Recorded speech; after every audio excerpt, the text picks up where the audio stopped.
एलामांडा के बारे में कुछ लोगों की कंप्लेन होती है कि हमारा प्लांट फ्लावरिंग नहीं कर रहा है। स्पेशली वो लोग जो कि पॉट में इसको लगाते हैं। ज़मीन पर तो ये फ्लावरिंग कर ही देता है और वैसे देखा जाए तो ये प्लांट बहुत ज़्यादा फ्लावरिंग करता है। तो क्यों नहीं करता है, आज हम उसी पर बात करेंगे कि हम कौन सी ऐसी छोटी मोटी मिस्टेक्स करते हैं जिससे कि हमारे प्लांट में फ्लावरिंग नहीं होती है, प्लेसमेंट का प्रॉब्लम होता है, फर्टिलाइजेशन, रूट बाउंड, वो सब आज हम डिस्कस करने वाले हैं। और पता है आपको, जब मैंने भी यह प्लांट लगाया था ना, तब महीनों तक इसमें एक भी फूल नहीं आया। लगा शायद पौधे में ही कोई समस्या है, लेकिन जैसी छोटी छोटी सी चीज़ें बदली मैंने, कुछ हफ्ते में पौधे में फ्लावर्स से एकदम भर गया। आखिर ऐसा क्या किया मैंने, क्या इसके बारे में समझा, वो मैं आपसे शेयर करने वाली हूँ। तो बहुत सारे सीक्रेट्स हैं कि एलामांडा का दुश्मन क्या है, फूल क्यों नहीं आते हैं, सबसे बड़ी वजह क्या है, बरसात में गलती जो प्लांट्स को कमज़ोर कर देती है, कौन सी खाद दें, और मेरे टेरेस पर इतने फूल कैसे आए, ये सभी आज हम इस अपने छोटे से वीडियो में डिस्कस करने वाले हैं। तो पहला सीक्रेट है कि पौधा हमारा बहुत बड़ा नहीं, घना बहुत होना चाहिए। लेकिन इसकी दो वैरायटी है। ये वाली जो वैरायटी है ये बहुत लंबी होती है और इस वैरायटी को आप पॉट में लगा के, छोटे पॉट में भी लग जाता है, और इसको कटिंग करते रहिए। देखिए, फरवरी में मैंने ये सारी कटिंग्स की थी और जहाँ से कट करते हैं वहीं से ब्रांचेस इसमें बढ़ जाती हैं। तो एक जगह से आप कटिंग करेंगे, उसमें से 2 से 3 ब्रांचेस निकलती जाती हैं। जितनी ब्रांचेस होंगी उसमें उतनी ही मतलब कलियां ज़्यादा आएंगी। ब्रांचेस, हर ब्रांच में कली आएगी और एक ब्रांच में तो कम से कम 7 से 8, 10 कभी कभी फूल आ जाते हैं। और ये फूल काफ़ी लंबे समय तक लगे रहने के कारण ये प्लांट जो है ना, बहुत भरा हुआ दिखता है। ऐसा नहीं है कि आज फूल खिला है और कल ख़त्म। कुछ प्लांट्स में ऐसा भी होता है, बट इसमें ऐसा नहीं होता है। 3-4 दिन जो फ्लावर है हमारा लगा हुआ रहता है। इस कारण से फ्लावर्स आते रहते हैं और ये प्लांट एकदम भरा हुआ दिखाई देता है। अब आती है बारी दूसरे सीक्रेट की। जब आपने कटिंग की है तो ब्रांचिंग भी बहुत ज़्यादा होगी, ब्रांच बहुत ज़्यादा होंगी तो पत्तियाँ भी बहुत ज़्यादा होंगी।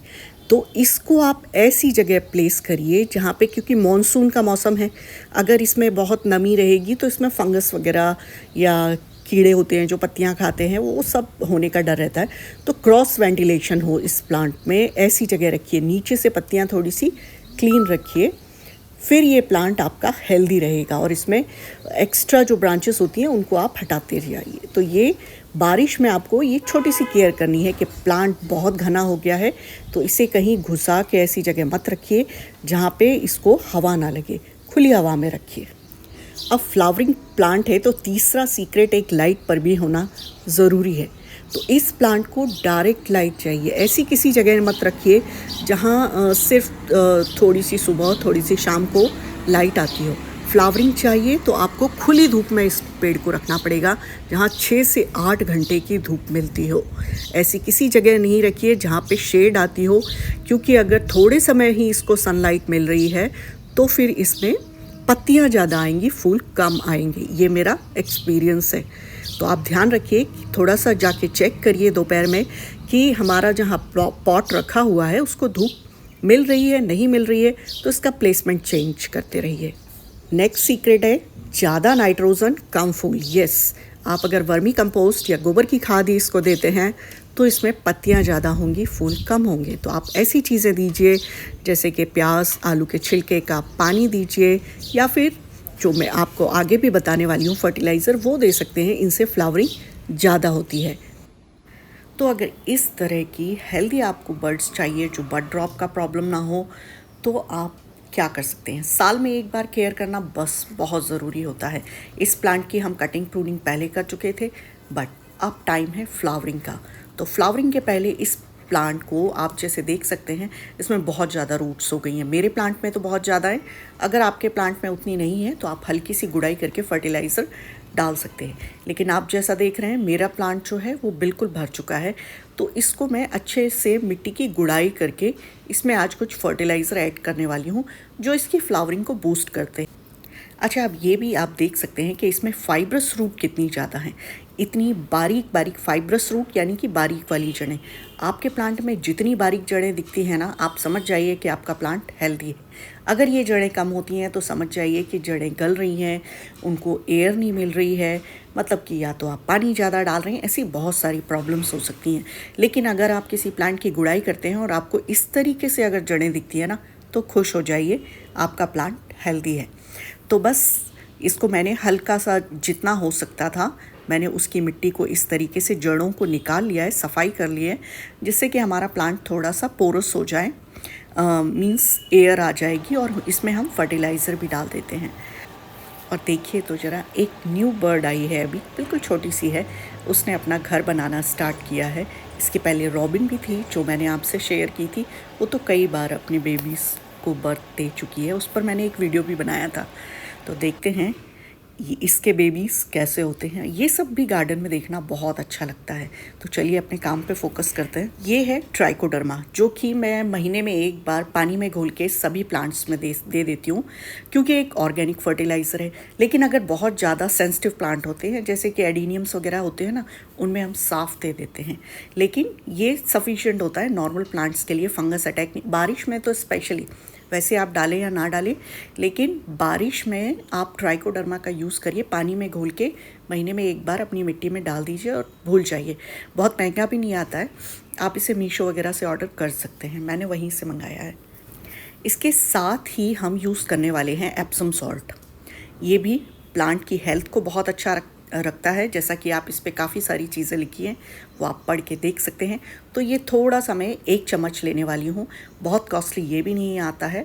आप महीने में एक बार यूज़ करिए, क्योंकि गार्डनिंग हर कोई महंगी वाली गार्डनिंग अफोर्ड नहीं कर सकता है।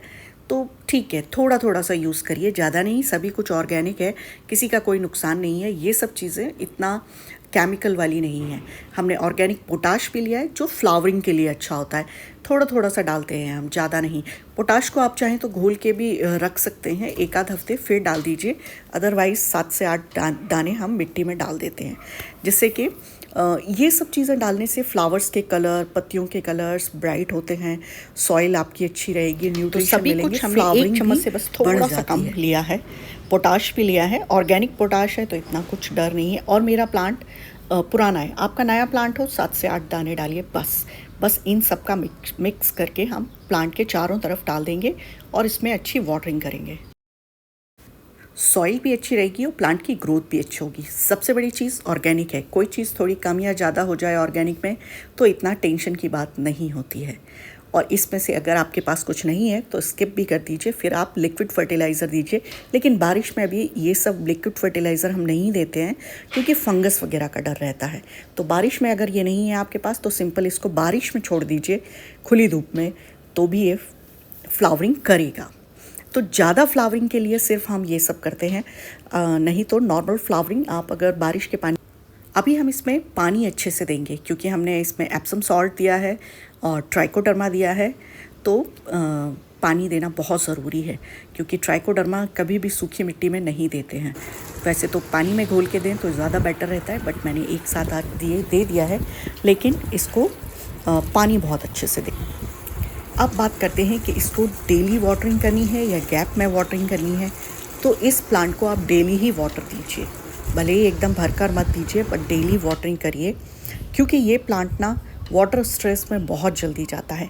ये वैरायटी जो आप देख रहे हैं ये तो फिर भी थोड़ा सर्वाइव कर जाती है, बट जो पिंक वाली एलामांडा मैं आपको दिखाऊंगी वो तो हर दिन उसको पानी चाहिए, क्योंकि ना वो बढ़ती भी बड़ी तेज़ी से है और उसमें जड़ें इतनी ज़्यादा हैं, और हमने पॉट में लगा के रखा है तो वो सर्वाइव नहीं कर पाती है।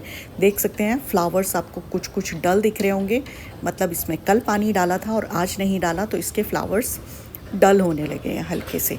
मैं आपको पिंक, ये देखिए हमारी पिंक वैरायटी, एक दिन भी पानी नहीं दिया ना तो बस इसकी पत्तियां इस तरीके से डल होने लगती हैं, सिग्नल दे देती हैं कि इसको पानी चाहिए। अब इसके ये प्लांट है बहुत हार्डी, मतलब आप जिस पॉट में लगाएंगे 2-3 साल आपको यूं ही फ्लावरिंग करता रहेगा, ऐसे ही चलता रहेगा, ग्रीन रहेगा, बस कटिंग करिए चलेगा। ज़्यादा इसको बेल भी जैसा रहता है, झाड़ी जैसा बड़ी सी, और आपको मेंटेन भी नहीं करना। जितनी ज़्यादा कटिंग होती है ना, ये उतना ज़्यादा ही ब्यूटीफुल लगता है। मतलब छोटे से पॉट में तो हमारे यहाँ लगा है, ये होगा 16 इंचेस का पॉट है, बट प्लांट इतना बड़ा है ना कि पूरे गार्डन में बहुत ही सुंदर दिखता है। तो इस प्लांट की एक और चीज़ मैं आपको बताती हूँ जो बहुत ही आपके काम की रहेगी, क्योंकि ये प्रॉब्लम हम फेस कर चुके हैं। जब भी कहीं आपको बाहर जाना रहता है ना, तो ये प्लांट सर्वाइव नहीं कर पाता है। मतलब इसके पूरे पत्ते झड़ जाएंगे, ये प्लांट एकदम डल सा हो जाएगा। तो मैं क्या करती हूँ, दो ऑप्शन है आपके पास। या तो आप जैसे बॉटल में उल्टा छेद करके बॉटल को उल्टा रख दीजिए, अदरवाइज़ वो भी नहीं कर सकते ना, तो इस प्लांट को मैं पूरा कट कर देती हूँ। कहीं अगर मुझे ज़्यादा दिन के लिए जाना है तो मैं इस प्लांट को पूरा काट देती हूँ। ना ही पत्तियाँ रहेंगी और ना ही ये वाटर को ज़्यादा डिमांड करेगा, और ना ही हमारा प्लांट एकदम आके हम दुखी टाइप हो जाएंगे कि हमारा प्लांट सरवाइव नहीं किया। ये उतने टाइम में ना न्यू ब्रांचेस निकालने की कोशिश करेगा, और आप इसमें अच्छे से पानी दे के जाइए। एक आध बॉटल में छेद कर दीजिए और डिप डिप करके पानी गिरता रहेगा, तो 2-3 दिन आपके ये निकाल देता है। और जब आप आएंगे तो इसमें न्यू ब्रांचेस की ग्रोथ आने लगती है। ये ट्रिक भी आप ज़रूर ट्राई करिए, मेरे लिए तो वर्क करती है, बट आप ट्राई करके देखिए अगर आपके पास ये है। और छोटे पॉट, बड़े ऐसा पॉट है जिसको आप उठा के शिफ्ट नहीं कर सकते हैं, तब ये आप करिए। अदरवाइज़ आप इसको उठा के बाहर रख जाइए जिससे कोई पानी डाल दे। तो अगर वैसी कोई आपके पास सुविधा नहीं है तो मैं ये करती हूँ कि मैं इसे पूरा कट कर देती हूँ, क्योंकि वो सूखा हुआ देखना बहुत ही दुख का कारण बन जाता है। तो ऐसा ना हो, उसके लिए मैं इसे काट के चली जाती हूँ। उसके बाद जब तक हम आते हैं उसमें न्यू शूट्स निकलती हैं, तो प्लांट्स बुशी हो जाता है और ग्रीन हो जाता है, फ्रेश हो जाता है। तो थोड़ी सी चीज़ों का ध्यान रखिए। और अभी ये प्लांट आपको अक्टूबर तक फ्लावरिंग करेगा, तो अभी अगर आपके पास नहीं है तो आप इसे नर्सरी से ला लीजिए। और एक इम्पॉर्टेंट चीज़ है जो सीक्रेट है इसका, कि इसको बार बार जगह चेंज करना पसंद नहीं है। एक बार अच्छी धूप में रख दीजिए, गर्मियों में भी अच्छी धूप में रख दीजिए, कुछ नहीं होता है। बार बार गमला इधर उधर करते हैं तो इससे फ्लावर्स कम आते हैं। और जब इसमें बर्ड्स आ जाएं, फ्लावर्स आ जाएं, तब आप इन्हें जहाँ चाहें वहाँ रख सकते हैं जब तक ये फ्लावरिंग कर रहे हैं। ठीक है, तो ऐसा आप करेंगे ना तो आपके प्लांट्स की ग्रोथ अच्छी होगी, फ्लावरिंग अच्छी होगी। तो एलामांडा प्लांट के जो भी एक्सपीरियंस थे मैंने वो आज आपसे सारे शेयर किए हैं। तो आपको ये इन्फॉर्मेशन कैसी लगी हो, हेल्पफुल लगी हो, तो मुझे कमेंट में ज़रूर बताइए। वीडियो को शेयर भी करिए जो कि प्लांट लवर हैं, गार्डन लवर हैं, क्यों उन सभी को नए नए प्लांट्स की इन्फॉर्मेशन बहुत अच्छी लगती है। तो फिर मिलते हैं किसी और वीडियो में किसी और इन्फॉर्मेशन के साथ। तब तक के लिए बाय बाय। प्लांट्स लगाइए, खुश रहिए, हैप्पी गार्डनिंग।